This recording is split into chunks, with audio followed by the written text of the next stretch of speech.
তো আগন্তুক বিটিআৰ নিৰ্বাচন আমাৰ মাননীয় মুখ্যমন্ত্ৰী ডক্টৰ হিমন্ত বিশ্ব শৰ্মা ডাঙৰীয়াই আমাৰ ৰাজ্যিক সভাপতি দিলীপ শইকীয়া ডাঙৰীয়াই আমাক ইতিমধ্যে নিৰ্দেশ প্ৰেৰণ কৰিছে যে আমি এককভাৱে আমি এই নিৰ্বাচনত অৱতীৰ্ণ হ'ম আৰু সেইধৰণে আমি বেলেগ ৰাজনৈতিক দলৰ কথা নাজানো আমি আমাৰ সাংগঠনিক কাম কাজ আমি আগবঢ়াই নিছোঁ আৰু আজি আমাৰ মুদৈবৰী VCDCৰ উদ্যোগত যি সাংগঠনিক সভা আছিলে এই সভাত আমি দলীয় সভা আছিল আৰু এই সভাত আমাৰ ভাৰতীয় জনতা পাৰ্টিৰ নীতি আৰু আদৰ্শৰ প্ৰতি সন্মান জনাই এই অঞ্চলৰ গৰিষ্ঠ সংখ্যক লোকে ভাৰতীয় জনতা পাৰ্টিত যোগদান কৰিলে বিশেষকৈ UPPL BPF আৰু কংগ্ৰেছ দলৰ পৰা তো এই কথা আপোনালোকক অৱগত কৰিব লাগিবই যে আমাৰ এই VCDCৰ প্ৰাক্তন অধ্যক্ষ ৰতন চন্দ্ৰ বড়োদেৱৰ নেতৃত্বত আৰু এপছুৰ মুদৈবৰী এপছুৰ দুবাৰৰ সভাপতি জেহেলা বড়ো ডাঙৰীয়াৰ নেতৃত্বত এই অঞ্চলৰ বিশিষ্ট লোকসকলে আজি আমাৰ দলত যোগদান কৰিলে আৰু এই যোগদানে আমাক ভৱিষ্যত দিনত এই মুদৈবৰী অঞ্চলত কাম কাজ কৰাত সাংগঠনিক কাম কাজ কৰাত বহুত সহায় কৰিব আৰু আমি এই অঞ্চলৰ ভোটাৰ ৰাইজ এই অঞ্চলৰ ৰাইজ বিজেপি প্ৰেমী আমি আগৰ পৰাই জানো আমাৰ ইয়াত 100% আমাৰ MP ইলেকশ্যনত 100% মানুহে বিজেপিক ভোট দিয়ে MLA ইলেকশ্যনতো 100% মানুহে ইয়াতে ভোট দিয়ে কিন্তু পৰিষদীয় নিৰ্বাচনত অলপ কমকৈ দিছিল তেওঁলোকৰ এটা জাতীয় সেন্টিমেন্ট এটা আছিলে তো এইটোৰ জৰিয়তে আমি পৰিষদীয় নিৰ্বাচনত খুব কম ভোট আমি পাইছিলোঁ কিন্তু ৰতন দাহঁতৰ নেতৃত্বত বা জেহেলা বড়োহঁতৰ নেতৃত্বত যিটো জৈনিনে আজি যিটো যোগদান কাৰ্যসূচীয়ে আমাক এই দলত আমাৰ পৰিষদীয় নিৰ্বাচনতো এই অঞ্চলৰ 100% মানুহে ভোট দিব সেইটো আমি নিশ্চয় আমি গম পাইছোঁ তেওঁলোকৰ মনৰ ভাৱেৰে আৰু তেওঁলোকে আমাৰ মোৰ কাৰ্যকালত উন্নয়নটো বেলেগ অঞ্চলত দেখিছে এই অঞ্চলতো মই 8 কোটি টকাৰে এই লক্ষীবান এওঁলোকক খেতিয়ক ৰাইজৰ কাৰণে বনাই দিছোঁ 3 কোটি টকাৰে চান্দোৱালপাৰাত আমি এই কৃষক ৰাইজৰ কাৰণে বান্ধ বনাই দিছোঁ ৰাস্তা বনাইছোঁ আমাৰ বাথৌ মন্দিৰ বনাইছোঁ আমি বাথৌ থানচালি বনাইছোঁ মন্দিৰ বনাই দিছোঁ তো তেওঁলোকে আমাৰ উন্নয়নটো আৰু আমাৰ চৰকাৰৰ ফালৰ পৰা যিখিনি অনুদান আহিছে চৰকাৰী আঁচনি আহিছে তেওঁলোকক আমি ভোট নিদিলেও আমি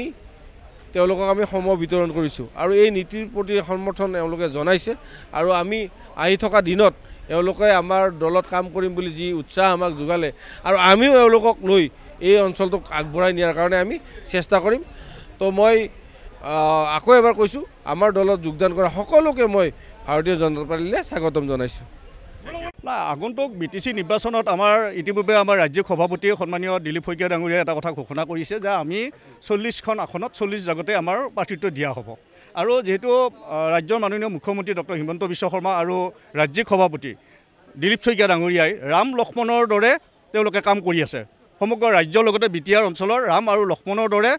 মাননীয় মুখ্যমন্ত্ৰী ডক্টৰ হিমন্ত বিশ্ব শৰ্মা আৰু ৰাজ্যিক সভাপতি মাননীয় দিলীপ শইকীয়া দেৱৰ সবল নেতৃত্বত আজি বিটিআৰৰ প্ৰতিটো স্তৰৰ প্ৰতিটো কোণৰ মানুহে আজি বিজেপি দলৰ প্ৰতি আকৃষ্ট হৈছে কাৰণ বিগত সময়ত 15-17 বছৰে যি দলসমূহে বিটিআৰ অঞ্চলসমূহত শাসন কৰিছিলে তেওঁলোকে উন্নয়নৰ নামত কিন্তু কোনো ধৰণৰ উন্নয়ন নকৰিলে যাৰ কাৰণে আজি UPPL দলৰ পৰা প্ৰায় 5 সহস্ৰাধিক কৰ্মী আহি আজি তেওঁলোকে ইয়াত যোগদান কৰিছে আজি আপচুৰ প্ৰাক্তন নেতা বহুকেইগৰাকী আজি এই মুদৈবাৰী অঞ্চলত তেওঁলোকে আজি যোগদান কৰিছে এটাই উদ্দেশ্য যে সামগ্ৰিক বিকাশ কৰিছে আৰু ইয়াত শান্তিৰ পৰিৱেশ বৰ্তাই ৰাখিবৰ কাৰণে সক্ষম হৈছে একমাত্ৰ ভাৰতীয় জনতা পাৰ্টিয়ে কাৰণ আমি দেখিছোঁ যে 2008 চনত যি ইয়াত এটা পৰিৱেশ হৈছিলে আপোনালোকে সকলোৱে জানে যে এই অঞ্চলসমূহত ৰাতিটো বাদে আমি দিনত মানুহ ইয়াত ওলাব নোৱাৰা পৰিৱেশ হৈছিলে যাৰ কাৰণে এই অঞ্চলৰ ৰাইজে আজি এটা শান্তিৰ পৰিৱেশ পাইছে আৰু সামগ্ৰিকভাৱে যি ধৰণে বিকাশ হ'ব লাগে সেই বিকাশৰ যি দৃষ্টি সেই দৃষ্টি সকলোৰে কাৰণে পৰিছে যাৰ কাৰণে সমাজৰ প্ৰতিটো স্তৰৰ ইয়াত কোনো জাতি জনগোষ্ঠীৰ কথা নাই সকলো শ্ৰেণীৰ মানুহ আজি স্বতঃস্ফূৰ্তভাৱে ওলাই আহিছে আৰু ভাৰতীয় জনতা পাৰ্টিৰ পক্ষত সকলো ইয়াত সমবেত হৈছে আৰু আগন্তুক যি BTC নিৰ্বাচন ছেপ্টেম্বৰত অনুষ্ঠিত হ'বলৈ গৈ আছে বৃহৎ সংখ্যৰ ভোটৰ ব্যৱধানত আমি জয়যুক্ত হ'বৰ কাৰণে সক্ষম হ'ম হয় মই এটা দশকতকৈ বেছি আমাৰ জাতীয় সংগঠন নিখিল বড়ো ছাত্ৰ সন্থাত মই কাম কৰি আছিলোঁ আৰু আজি মই আনুষ্ঠানিকভাৱে ভাৰতীয় জনতা পাৰ্টিত যোগদান কৰিছোঁ আৰু মই ভাৰতীয় জনতা পাৰ্টিত যোগদান কৰাৰ যে এটাই উদ্দেশ্য বা ভাৰতীয় জনতা পাৰ্টিৰ যি নীতি আৰু আদৰ্শ সেইটো মই ভাল পাই আজি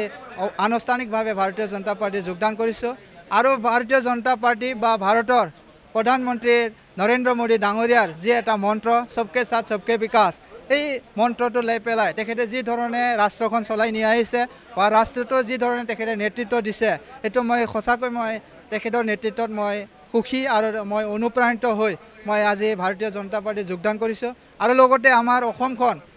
আমাৰ ডক্টৰ হিমন্ত বিশ্ব শৰ্মা তেখেতে যি ধৰণৰ নেতৃত্ব লৈ পেলাই সকলো জাতি জনগোষ্ঠীক যি ধৰণে তেখেতে সমিলমিলভাৱে যি ধৰণে তেখেতে ৰাজ্যখন চলাই আহিছে সেইটো মই শলাগ ল'ব লাগিব আৰু তেখেতৰ যি বলিষ্ঠ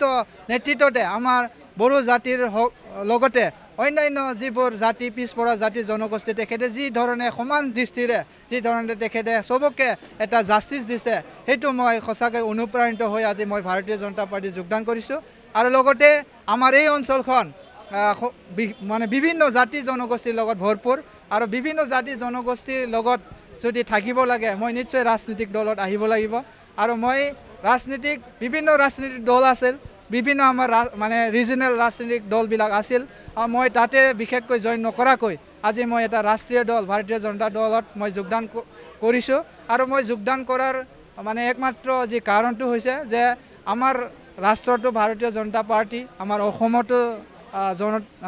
ভাৰতীয় জনতা পাৰ্টিৰ যি চৰকাৰ নেতৃত্বত চৰকাৰখন চলি আছে আৰু বিটিআৰতো এলায়েন্স গভৰ্ণমেণ্ট হিচাপে ইয়াতে চৰকাৰখন চলাই আছে তো গতিকে আমাৰ ক্ষিপ্ৰতাৰে এই অঞ্চলখন যদি উন্নয়ন হ'ব লাগে বা ক্ষিপ্ৰতাৰে যে ডেভেলপমেণ্ট যদি কৰিব লাগে নিশ্চয় আমি ভাৰতীয় জনতা পাৰ্টিৰ লগত মিলি বা ভাৰতীয় জনতা পাৰ্টিৰ আমি অংশগ্ৰহণ কৰি আমি এই অঞ্চলখন আমি আগুৱাই নিব লাগিব আৰু আমি এটা